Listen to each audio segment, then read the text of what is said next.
하나님 나오셔서 자라나는 하나님 나라라는 제목으로 말씀 전하실 때 귀한 은혜 받으시기 바랍니다.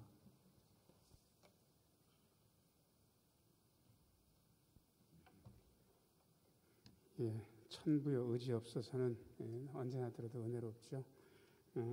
우리 이명숙 사모님이 큰 수술 받았는데 오늘 예배 나오실 수 있을까 걱정을 했는데 세상에 엘피스 장성들 자리에 앉아 계셔서 놀랍기도 하고 그렇습니다.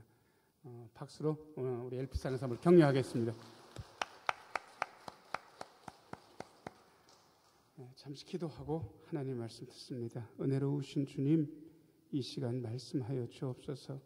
주의 말씀 들을 때에 주의 영이 우리의 심령 속에서 약동하게 하여 주옵소서. 하늘의 은혜가 경험되게 하여 주옵소서. 예수님 이름으로 기도합니다. 아멘. 코로나 3년이 많은 것을 바꿨습니다. 교회도 직격탄을 맞았습니다. 별로 피해가 없는 교회가 4분의 1쯤 줄었습니다. 보통은 3분의 1 그리고 절반 이상 줄어든 교회도 굉장히 많습니다. 어떤 개척교회 사정을 들으니까 코로나 전에 10명 모였는데 코로나 3년 겪으면서 1명 됐다고 목사님이 요즘 1명 두고 설교합니다 하는 그런 얘기를 들었습니다. 코로나가 바꾼 것 같지만 안 그렇습니다. 그 전부터 이미 줄어들고 있었습니다. 인구 절벽을 우리는 절감했고 그리고 어느 순간에 전도해도 열매가 없다는 그러한 이야기들을 하기 시작했습니다. 그래서 어디까지 걱정을 하냐 그러면 교회의 생존, 교회가 다음 세대까지 있을 수 있을까? 그 걱정을 이미 시작했습니다. 애들한테 전도해보면 희한한 얘기를 듣습니다. 저 요즘 교회 끊었어요. 교회를 끊었대. 학원 끊듯이. 그렇게 얘기합니다. 그리고 어떤 분이 이렇게 얘기하더라고요. 요새도 교회 다니는 사람이 있냐고. 요즘도 교회 다니냐고. 그런 이야기를 우리는 심심치 않게 듣습니다. 교회의 생존을 걱정하는 그 마음을 저는 충분히 이해합니다. 그럼에도 불구하고 교회는 교회의 생존을 걱정해서는 안 됩니다. 그것은 복음과 걸맞지 않은 생각이기 때문에 그렇습니다. 우리가 십자가만 믿는 게 아니라 자, 저를 따라서 하세요. 우리는 십자가와 부활을 믿습니다. 우리는 죽어도 사는 공동체인데 자체의 생존을 염려한다? 복음을 받아들인 공동체가? 그거는 아닙니다. 그리고 심지어 자체의 생존을 걱정을 하면서 경영학적인 마인드가 교회 안에 많이 들어와 있다는 사실을 저는 이미 알고 있습니다. 고객이 떨어졌으니까 고객을 불려가지고 회사를 유지해야 되는 그 경영학적 마인드. 그게 어떻게 보면 교회의 중요한 화두처럼 그렇게 돼 있습니다. 여러분, 그렇게 움직이는 게 맞는 겁니까? 아니, 어렵다는 걸 부정하는 건 아닙니다. 그런데 그런 마음 가지고는 하나님의 복을 받기는 어렵습니다. 교회를 성장시키시는 분이 누구신데요? 사람의 노력 아니거든요. 교회는 하나님께서 자라게 하시는데, 그래서 우리가 먹은 처음 마음이 어떤지를 다시 한번 생각해 보는 게 좋습니다. 요리문답 1번 기억하시는지 모르겠습니다. 사람이 제일 되는 목적이 무엇인가? 하나님께 영광을 돌리고 영원토록 그를 즐거워하는 것이다. 우리는 하나님께 영광을 돌리는 것에 대해서 언제나 집중하고 있어야 됩니다. 하나님이 주시는 선물 말고 하나님을 즐거워하는 그 상태가 우리의 가장 바람직한 상태고, 거기에 충실하게 우리가 서 있을 때 하나님께서 복을 베풀어 주시는 거거든요. 하나님 나라는 그렇게 성장했는데 우리가 점점 그 첫 마음을 잃어버리고 이상한 마음을 가지게 됐다는 사실이 우리 모두를 슬프게 합니다. 자, 저를 따라서 하세요. 우리는 하나님께 영광을 돌립니다. 하나님을 영원토록 즐거워합니다.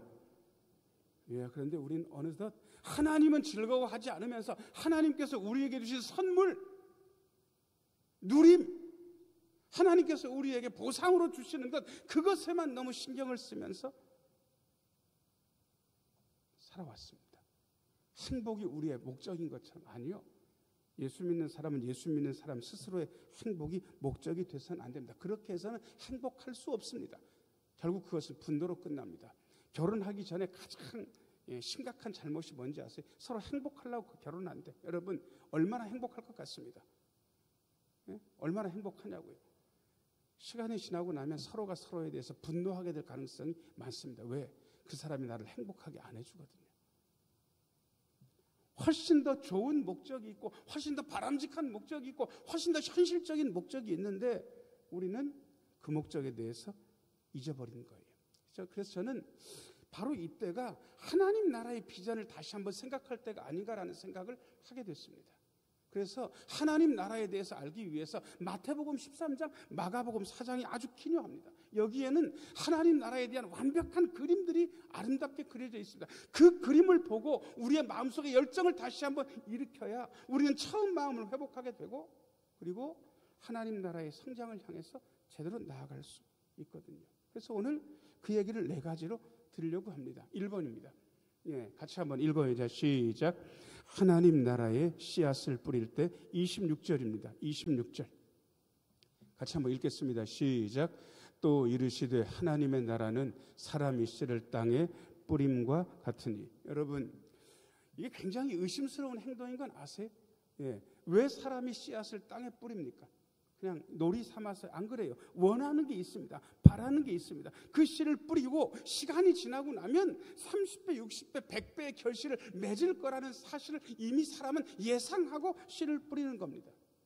근데 이거는요 굉장히 도박 같은 일이라는 걸 여러분들이 알고 계시는지 모르겠습니다. 씨앗의 생명력에 대한 확신이 있어야 됩니다. 땅의 힘에 대한 확신, 하늘의 도움에 대한 확신, 아니 더 정확하게 이야기하면 온 세상에 열매를 주신 하나님의 성실에 대한 확신이 없으면 이것은 그야말로 도박 같은 일입니다. 근데 우리는 이 도박 같은 일들을 계속 해왔습니다. 육신적으로도 영적으로도. 심지어 우리는 우리가 거둔 열매의 상당수가 우리가 심지 않은 것이라는 사실을 인정을 해야 됩니다. 이미 우리의 선조들이 기도의 씨앗을 뿌렸습니다. 이미 우리의 선조들이 믿음의 씨앗, 복음의 씨앗을 심었습니다. 헌신과 전도의 씨앗을 심었습니다. 그 전도의 열매가 지금 자라났고 지금 그것을 우리가 따먹고 있는 거예요. 근데 점점 이 씨앗을 심는 일이 우리에게 적어지고 있습니다. 우리는 그저 먹고 누릴 뿐이지 기도의 씨앗, 전도의 씨앗, 예배의 씨앗, 헌신과 봉사의 씨앗을 심으려고 하지 않습니다. 이것은 눈물, 고통, 이게 수반되는 일이거든요. 시편 126편 5절 6절을 같이 한번 읽었으면 좋겠습니다. 같이 한번 읽어야죠. 시작. 눈물을 흘리며 씨를 뿌리는 자는 기쁨으로 거두리로다. 울며 씨를 뿌리러 나가는 자는 반드시 기쁨으로 그 곡식단을 가지고 돌아오리로다. 우리의 믿음의 선조들이 기도의 씨앗을 뿌렸어요.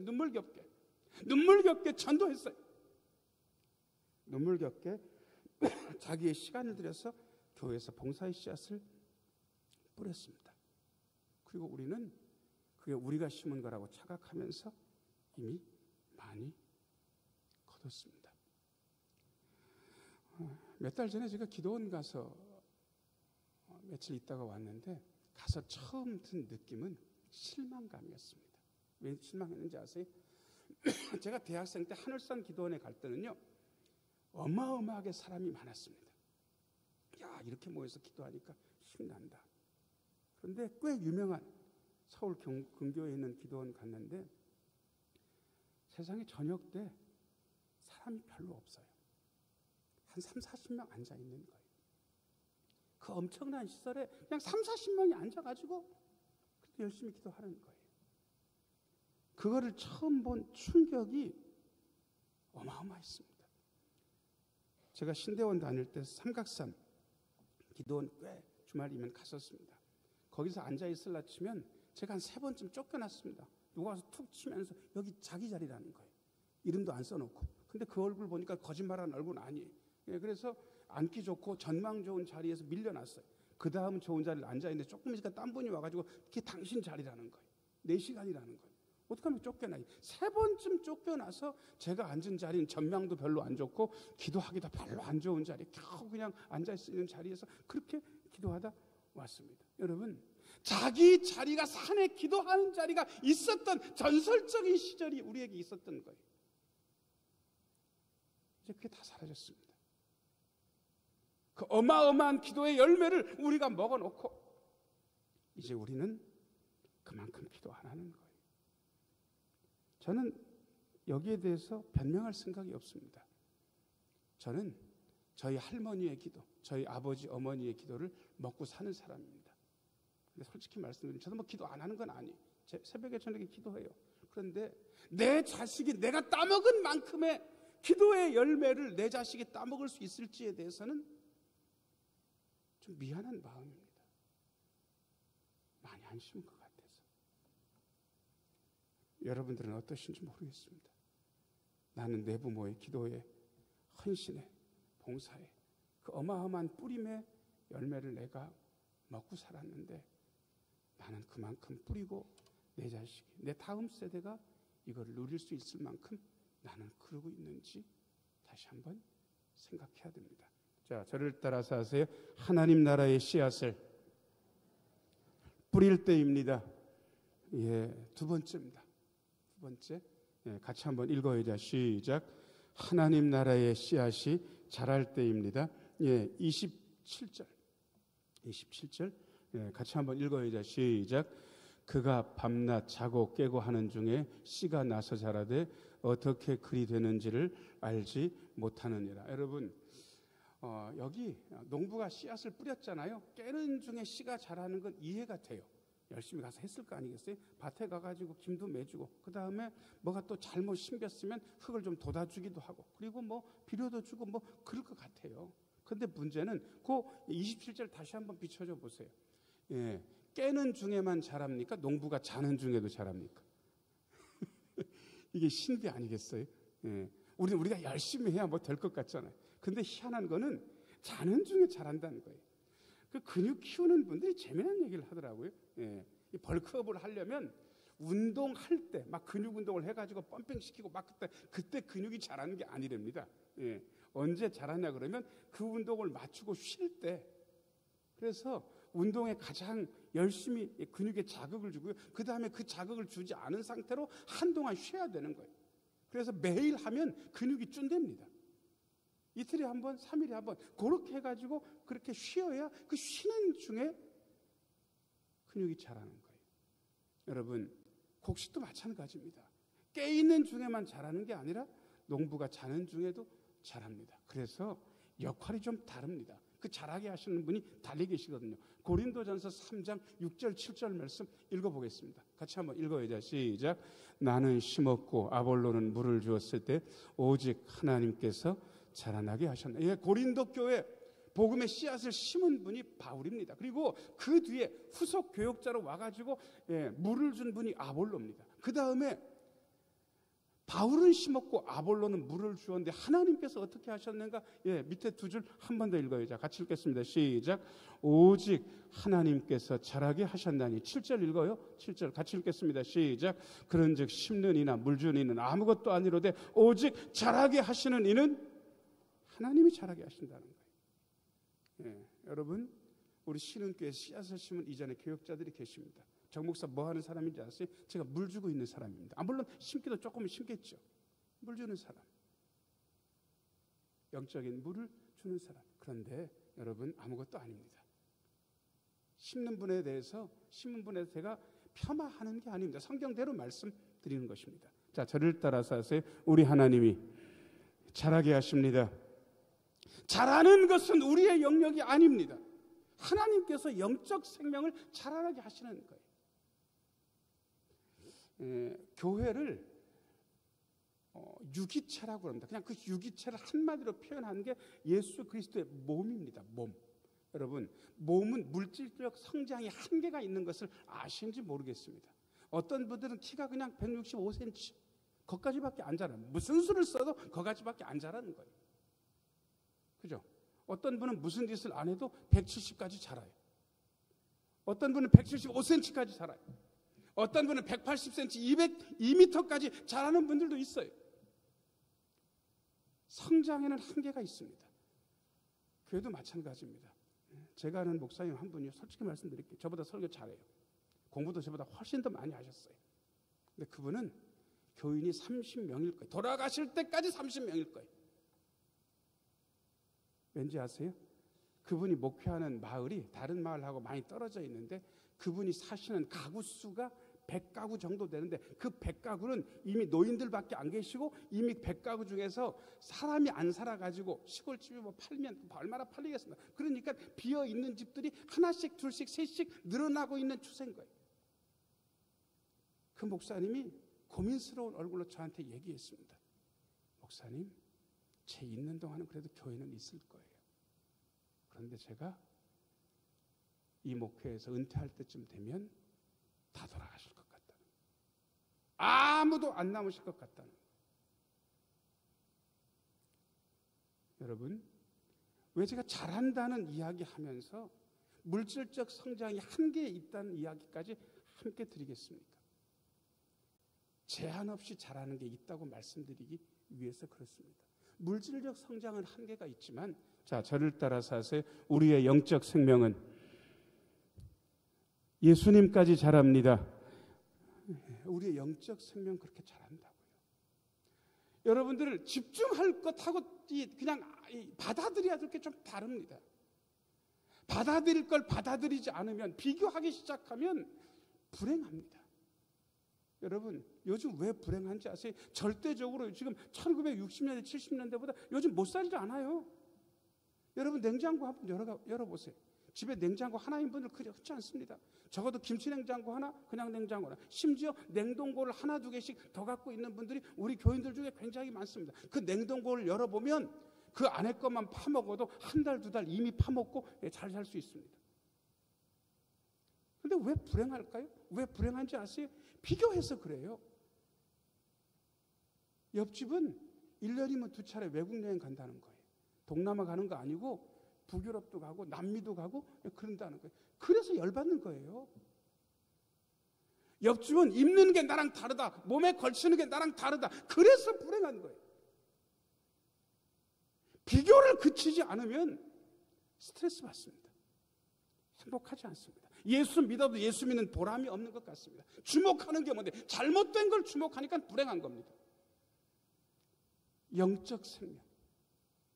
영적 생명.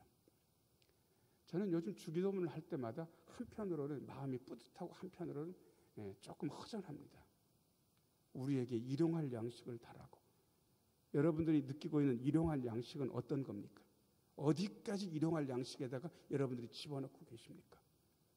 예수님을 어디까지 일용할 양식이라고 생각하고 그것을 공적으로 기도해 내셨을지 여러분 생각해 보시면 됩니다. 아마 여러분들이 일용할 양식 안에 집어넣는 많은 것들은 우리 예수님께서 보시고 그건 아닌 것 같다. 그건 아닌 것 같다. 그건 일용할 양식에 없어도 되겠는데?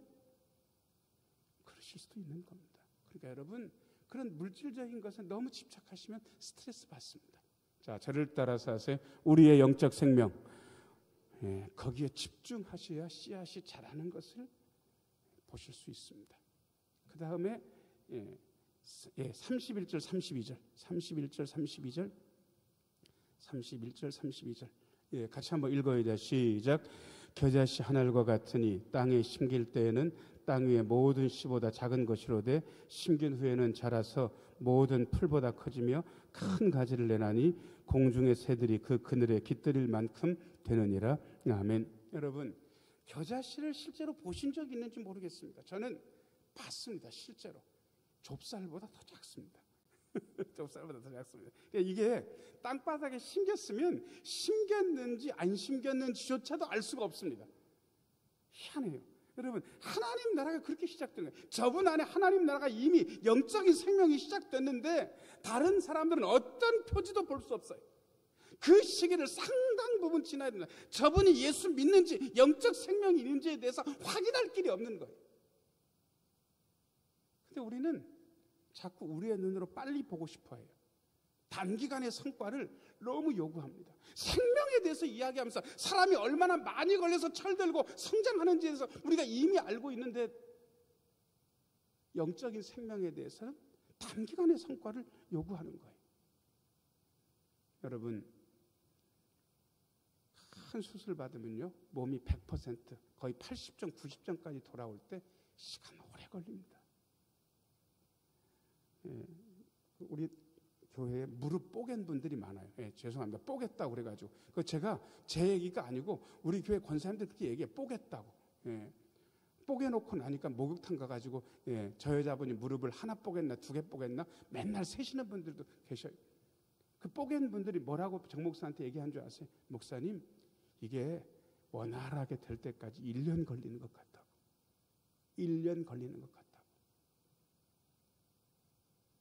여러분, 잘하는 게 쉬운 게 아닙니다. 그러나 잘하고 있습니다. 작게 시작됐지만 크게 잘할 겁니다. 자, 그 다음에 3번입니다. 3번 같이 한번 읽어요. 자, 시작. 하나님 나라의 씨앗이 열매를 맺을 때 28절 말씀. 28절. 네, 28절 같이 읽어요. 자, 시작.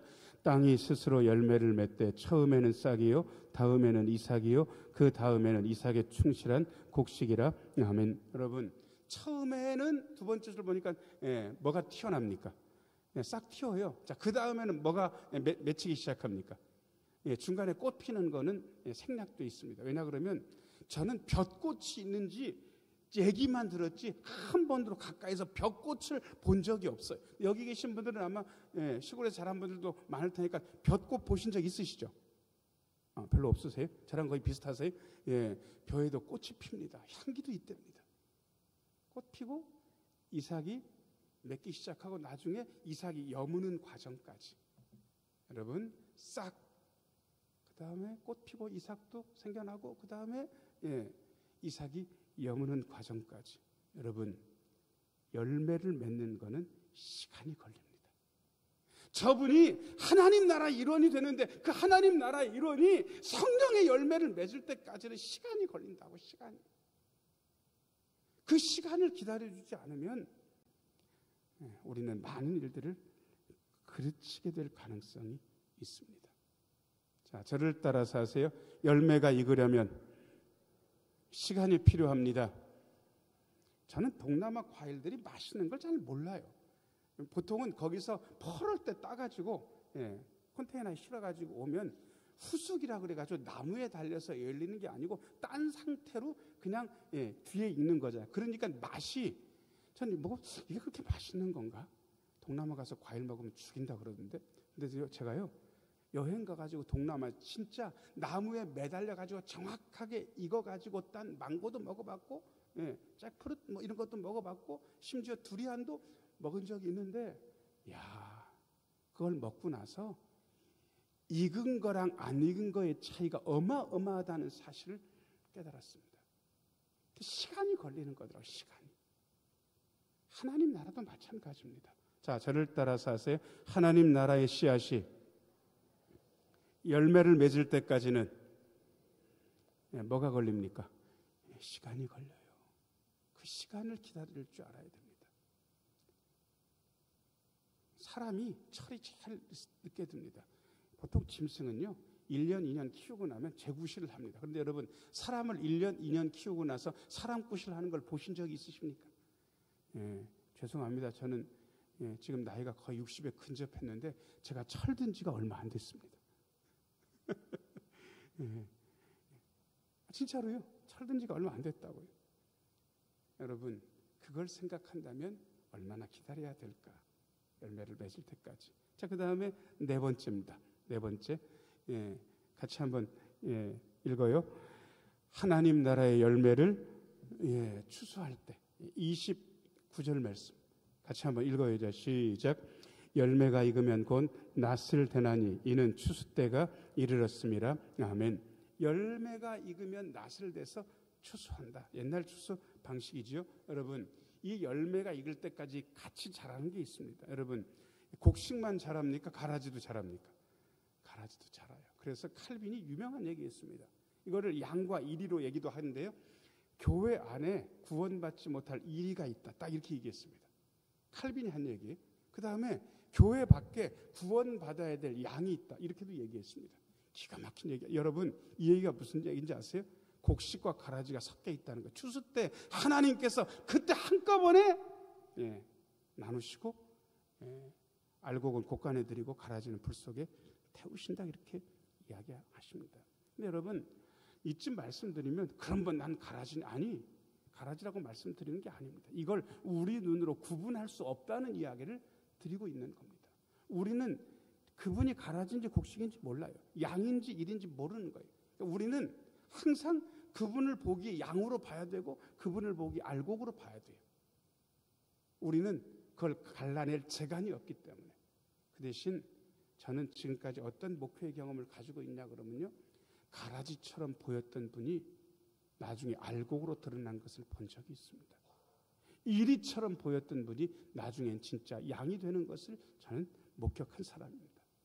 여러분, 이런 희망을 가지고 있어야 우리는 추수 때까지 기다릴 수 있습니다. 자, 저를 따라서 하세요. 우리는 알곡과 가라지를 분간할 수 없습니다. 괜히 여러분들이 그걸 분간하겠다고 안 하시면 좋겠습니다. 여러분, 자, 그러면 제가 하나님 나라의 씨앗이 심길 때, 하나님 나라의 씨앗이 자랄 때, 하나님 나라의 씨앗이 열매 맺을 때, 하나님 나라의 씨앗이 열매를 맺어 추수할 때, 4가지 때를 말씀을 드렸습니다. 여러분, 지금이 어떤 때입니까? 지금은 어떤 때냐고요? 추수할 때? 아니요, 추수 때 안 됐습니다. 지금의 때는 여전히 하나님 나라의 씨앗을 뿌릴 때입니다. 그리고 하나님 나라의 씨앗이 자라라는 것을 기다릴 때입니다. 그리고 한 가지 더 있습니다. 왜냐 그러면 씨앗을 뿌렸으면 거둘 것을 기대해야 되는데 여러분들이 너무 한 가지만 알고 계시는 것 같아서 제가 좀 걱정이라서 3가지를 말씀을 드리려고 합니다. 여러분들이 알고 계시는 건 딱 요겁니다. 자, 저를 따라서 하세요. 심은 대로 거둔다. 여러분, 이거밖에 모르죠? 아마 이걸 아실 거예요. 근데 성경을 자세히 읽어보면요, 심은 것보다 더 거둔다, 이게 있다는 사실을 알게 됩니다. 나중에 보세요. 자, 저를 따라서 하세요. 심은 것보다 더 거둘 때도 있습니다. 그 다음에 그거 아세요? 안 심었는데 거둘 수도 있다는 사실을 성경을 읽어보시라니까 제가 찾아드리진 않아요. 니들이 심지 않은 데서 거뒀다, 이거 있어요. 요 3가지를 분명하게 이해할 수 있어야 하나님의 은혜의 풍성함을 누릴 수 있습니다. 맨날 심은 대로 거둔대. 얼마나 심었다고 심은 대로 거두면 살기나 살겠어요? 그것만 있는 거 아니에요. 심은 것보다 더 거둔 것도 있고 안 심었는데 거두는 것도 있어요. 그래서 제가 여러분들이랑 이 3가지 기도를 늘 같이 하고 싶습니다. 자, 고개를 들고 저를 따라서 같이 기도하겠습니다. 하나님, 심은 대로 거두게 하소서. 하나님, 심은 것 이상으로 거두게 하소서. 하나님, 때때로 심지 않아도 거두게 하소서. 완전 욕심쟁이처럼 보입니까? 안 그래요. 성경이 그렇게 돼 있으니까 있는 거 다 가르칠 거 아니에요. 심은 대로만 거두려고 하지 마세요. 잘못되면 심고도 못 거두는 일도 있다는 걸 성경이 이야기하고 있습니다. 근데 우리는 그 얘기는 빼고 우리는 하나님이 돌보시는 사람이니까 심은 대로 거두게 하소서. 심은 것 이상으로 거두게 하소서. 때때로 심지 않았지만 하나님의 은혜로 거둘 수도 있게 하소서. 하나님 나라의 씨앗이 이미 심긴 여러분, 그게 자라는 것을 체험하고 계신 여러분, 그 열매가 익어가는 것을 기다리신 여러분, 같이 기도하시면 좋겠습니다. 심은 대로 거두게 하소서. 심은 것 이상으로 거두게 하소서. 때때로 심지 않았지만 하나님의 은혜로 거두게 하소서. 이렇게 기도하며 놀라운 하나님 나라의 성장을 눈으로 목격하시는 우리 모두가 되기를 예수님의 이름으로 축원합니다. 은혜로우신 아버지 하나님, 울면서 하나님 나라의 씨앗을 뿌리게 하여 주옵소서. 하나님께서 자라게 하심을 신뢰하고 기다리게 하여 주옵소서. 심은 대로 거두는 역사, 심은 것 이상으로 거두는 역사, 그리고 때때로 심지 않아도 거두게 하시는 하나님의 은혜로운 역사가 경험되게 하여 주옵소서. 예수님 이름으로 기도하옵나이다. 아멘.